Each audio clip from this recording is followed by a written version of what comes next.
алдыңызға қойғанда мақсатыңыз ушундай так болсын, даана болсын, мақсатыңызға ишенишиңиз ушунчалык бекем болсын. Кылалам, колумдан келет деген нерсе болсын. Эч качан балаңызды акмаксың, көкмесин деп басмырлабаңыз. Балдарыңызды акмак кылган, балдарыңызды көкме кылган мына биз, ата-энелер биз. Балдарыңызды мал кылган, балдарыңызды эшек кылган биз. Эшексин, малсың, акылың жок. Баланын паланчанын кызын карасаң, паланчанын баласын карасаң, ошондой болсоң бола, акылдуу болсоң бола. Сенин жок, акылың жок, көкмесин деп отуруп, баланын психологиясы ушул түшүнүк кадимкидей сиңет. Менин акылым жок экен, мен көкме экенмин, мен мал экенмин деген түшүнүк келет. Мен андай ой жүгүртө албайт экенмин, мен ийгиликке жете албайм деген ой түшүп келет.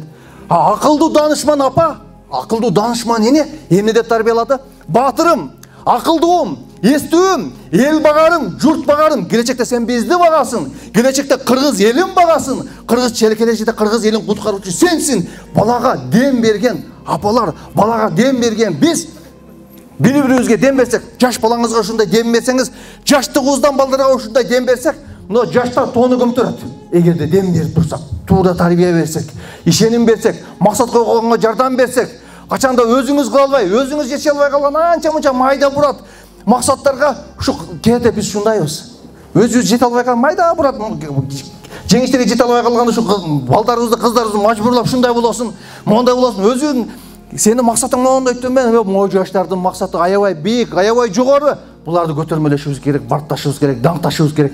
Могу жаштарыбыз өсөт, өнүгөт, эгерде дем берип турсак. Демек, максатыңыз бийик болсун, максатыңызга ишеничиңиз ушунчалык бекем болсун, ийгиликтер алдыда жатат.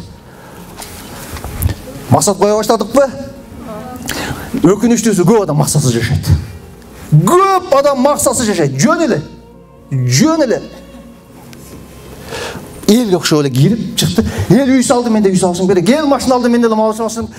Турмуш ачыкты, мен да турмуш ачышым керек. Алып төрөдү, мен да төрөшүм керек. Ушундай жөн эле, сүрмө, ээрчиме, баякы аккан арыктагы өлүк балык кантип агып келсе, эл менен эле кошо агып бараткан адамдар толтура. Максатыңыз болсун. Айдык, жумалык, күнүмдүк, жылдык максатыңыз болсун. Бала тарбиялап атасыз. Балаңызга бир жакшы максат койдуңузбу? Баламды мондой тарбиялам мен. Быйыл мектепте эң мыкты кылам, эң мыкты окутам, эң алдыңкысын кылам деп өзүңүзгө максат койдуңузбу? Мен бул айда могу китепти аягына чейин окуп бүтүрөм деп максатыңызга максат койдуңузбу? Максат коюңуз, максат койгондон кийин ошо максатка ишениңиз. Биринчи. Экинчи, эч качан коркпоңуз. Бизде коркоктук, эрки жоктук көп нерсе. Азыр мен билем, бул жерде көп адам максат койду азырчы. Мен бүгүндөн баштап баламды даңктайм. Бүгүндөн баштап күйөөмдү даңктайм. Бүгүндөн баштап жакшы сөз сүйлөйм. Бүгүндөн баштап максат коям. Бүгүндөн баштап китеп окуйм. Бүгүндөн мондай кылам деп көп адам максат койду азырчы. Бирок көп адам ошол максатын ишке аша албайт. Эп жок. Өзүндө эп жок, коркок, кыла албайт. Жылмаям дейт, үйгө барып жылмайымшым керек эле дейт, үйгө барып жылмай албайт. Коркоктук ушунчалык деңгээлде, 4 тишиңизди көрсөтүш үчүн дагы мынтип. Эрк керек. 4 тишти көрсөтүш үчүн эрк керек. Коркмаш керек. 4 тишиңизди көрсөтүп коюңуз канеке. Кана 4 тишиңизди көрсөтөлүчү. Бирөөлөр дагы деле көрсөтө албай отурат. Эрк жок, 4 тишиң көрсөтө албайт. Кана башкадан сен ошол жерден токтоп 4 тишиңизди көрсөтпөсөк. Айтайын дегеним, эч качан коркпоңуз. Максат койдуңузбу? Максатыңызга ишениңиз, кадам таштаңыз. Эч качан коркпоңуз. Бисмилла. Бүгүн баштаңыз. Азыр баштаңыз. Азыр китебиңизди окуп баштаңыз. Азыр жылмая баштаңыз. Азыр тарбияңызды бере баштаңыз. Азыр даңктаңыз. Эртеңки кечиксе эчтең кереги жок. Азыр сурап көрөйүнчү. Эртеге кокус, эртеге долдурларга барсаң, эртеге өлөсүн десе, эмне кылып баштайсың айтчы?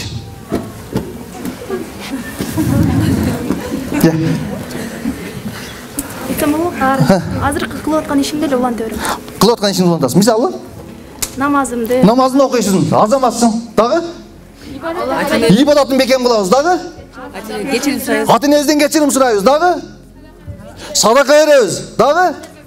Карызыбызды төлөйбүз, азаматсыз. Дагы? Жакшы көрөм деп айтабыз, азаматсыз. Кечиребиз. Кудайга жалына баштайбыз. Кудайга жалына баштайбыз. Сонун. Адам болуп баштайбыз. Ошол нерсени бүгүн дагы эртең акыркы күнүбүздө жашаш керек да. Азаматсыз. Мен ошо доктурдун сөзүнө ишенбейт болчумун. Азаматсыз. İşenbeyt bolчумун. Башка? Я. Кылалбай жүргөн иштерин кыласың. Сонун нерсени сүйлөп атабыз. Намаз окушубуз керек. Кудайга жалынат элем, апама кечирим сурайт элем. Кепин алат элем.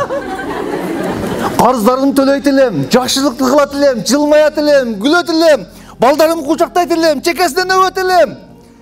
Эми ушуларды кылыш үчүн сөзсүз сага доктор келип, эртең өлөсүң деп айтыш керекпи? Азыр эле баштасак болбойбу ошону. Сөзсүз доктор келип, эртең өлөсүн деп күтүшүбүз керекпи? Эмнеге азыр баштабайбыз? Эмнеге азыр максатыбызга ишке ашырып баштабайбыз? Жакшылык болуш үчүн сөзсүз доктор сага ушундай причиналарды жазып, анан кийин өлөсүн деп чыгарып бергенден кылышыбыз керекпи? Эмне үчүн азыр кечирим сурай албайбыз? Эмне үчүн азыр кечире албайбыз?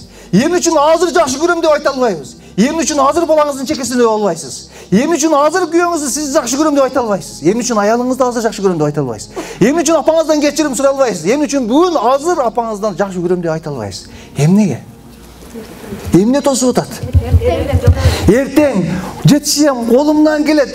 Бүгүн жашайбыз, эртеңки күнүбүз качан белгисиз. Коркпоңуз, максат койдуңузбу? Коркпоңуз, бүгүн баштаңыз. Коркоктук эч качан адамды ийгиликке жетелебейт. Ар дайым ийгиликтен арка тартат. Коркпоңуз. Мен билем, кээ бир адамдар